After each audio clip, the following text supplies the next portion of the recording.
Let's take a look at the external controls and ports of the Fuji XT2. This is the shutter button, which has a rotating power switch around it. Obviously, this has to be on for the camera to work. The shutter button itself has two phases. The first is a halfway depression, and the second is a full depression, which will actually take the picture. Getting a feel for where that halfway shutter depression point is will allow you to get focus lock without accidentally taking the picture, and this will prove useful throughout your photography career. We will be talking much more about focusing later on in the course. Just behind and to the left of the shutter button, we have the shutter speed dial, which will allow us to determine either the mode we are shooting in, designated by letters, or the shutter speed, which is designated by numbers. I'll be talking about this in much greater detail in the modes and exposure lessons. You will also notice the locking center post in the middle of the shutter speed dial. Pushing it into the down position will prevent it from rotating, and pushing it again will unlock it. At the base of the shutter speed dial is the metering mode dial, which can be changed by pushing on the notched grip you will find at the front base of the shutter speed dial. Most Fuji lenses have an aperture control ring which allow us to physically dial in the aperture we want either in the manual mode or aperture priority mode. The red A stands for automatic aperture, which is used in program or shutter priority mode, and the camera will decide the aperture in those cases. On the far top left of the camera, we have the sensitivity dial, which controls our ISO. The letters determine high, low, and automatic ISO.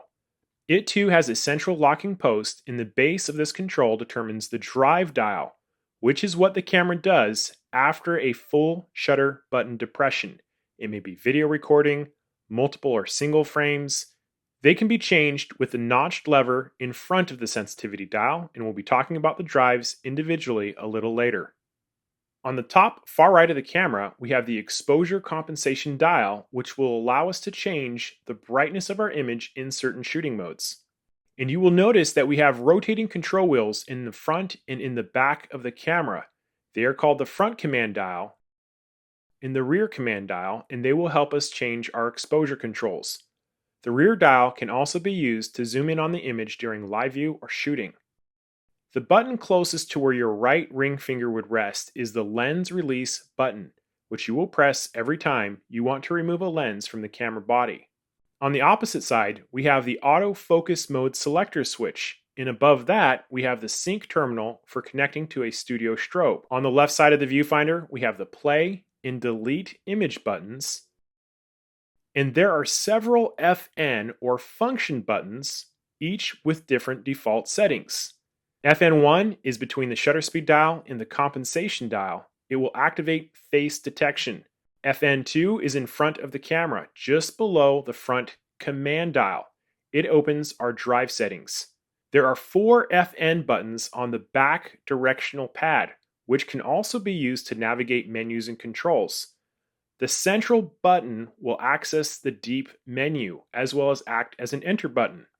But each of these 4 directional buttons can also be customized, but their default settings are as follows. FN3 is the up button, and it determines our autofocus mode. FN4 is the left button. It determines our film simulation. FN5 is the right button. It determines our white balance. Function button 6 is the down button. It determines camera performance. The display back button allows us to toggle different kinds of shooting information on the back LCD monitor. The AEL or auto exposure lock and the AFL auto focus lock buttons straddle the rear command dial, and they can also be customized. Just above the directional pad, we have the joystick, which is critical for selecting different focusing squares as well as navigating menus. You can also push it into the camera body to return to center when shooting or to select a menu item. Above the joystick, we have the Q button, which opens the quick menu and allows us to change many camera settings. On the front of the camera, we have an auto focus assist lamp, and under the right grip, we have 2 SD card slots. Below that, we have the battery port. This gasket on the bottom will need to be removed when connecting a battery grip.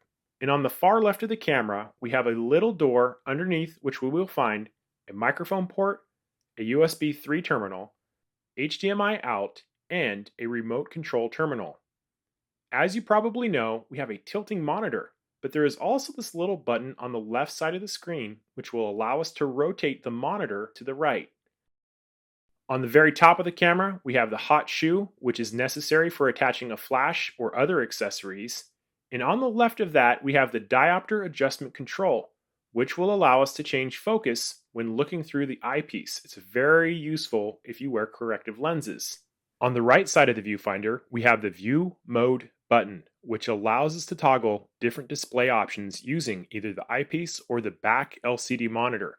I leave mine most of the time on eye sensor. So that's an overview of our camera. I've briefly gone over each of the external buttons and ports, and this is going to be critical in future lessons so you know which button I'm talking about in those lessons. I promise that if you practice, the day will come that you will feel you have complete control over your camera and it feels amazing to know how to do everything. Now, there may come a time when you forget which button does what. Just come on back and we'll go over it again. For the rest of this course, we will go through each of these settings and buttons individually so you know what they are and what they do. If you found this video helpful, you may be interested in my new Fuji XT2 Crash Course. I'll teach you the basics and show you how to shoot like a pro in no time. You can order it from the following link.